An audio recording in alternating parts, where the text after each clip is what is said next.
সাকিব ও অপুর ছেলের জন্মদিন হয়ে গেল গত 27 সেপ্টেম্বর। যুক্তরাষ্ট্র থেকে ঢাকায় উড়ে এসে ছেলের জন্মদিনে কেক কাটলেন সাকিব। ছেলে জয়ের হাতে হাতে রেখেই কেক কেটেছেন সাকিব। নিজ বাসায় ছেলে জয়কে নিয়ে জন্মদিনে কেক কেটেছেন সাকিব। বিষয়টি জানতে অপু বিশ্বাসকে ফোন দিলে তিনি বলেন, এবার কয়েক জায়গায় আবরাম খান জয়ের জন্মদিনে কেক কাটা হয়েছে। তার বাবা জয়কে নিয়ে তার বাসায় একটা কেক কেটেছে।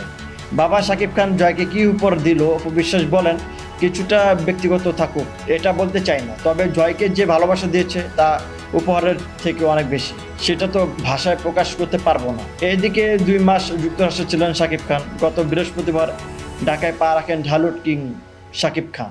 এদিন হঠাৎ নব্যরূপে দেখে চমকে যান তার ভক্ত অনুরাগীরা। দাড়ি বড় করে মাথায় ক্যাপ পরে সেলফিতে ধরা দেন তিনি। অনুরাগীরা মনে করেছেন এটি হয়তো সাকিব খানের নতুন ছবির জন্য নতুন কোনো লোক। তুফান 2-এ কি এমন সাকিবকে দেখা যাবে? জয়ের জন্মদিন উপলক্ষে আগে সামাজিক মাধ্যমে শুভেচ্ছা জানান সাকিব। শুক্রবার বিকেলে এক ফেসবুক পোস্টে জয়ের ছবি পোস্ট করে সাকিব লেখেন, জন্মদিনের শুভেচ্ছা আব্রাহাম, মনে রেখো তোমার যে কোনো প্রয়োজনে আমি সবসময় আছি, লাভ ইউ পাপা।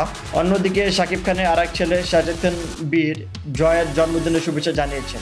বীরের মা বুবলি ফেসবুকে একটি রিল প্রকাশ করেছেন। এতে সাজেদখান বীরকে বলতে শোনা যায়, হ্যাপি বার্থডে জয় ভাইয়া, I love you so much.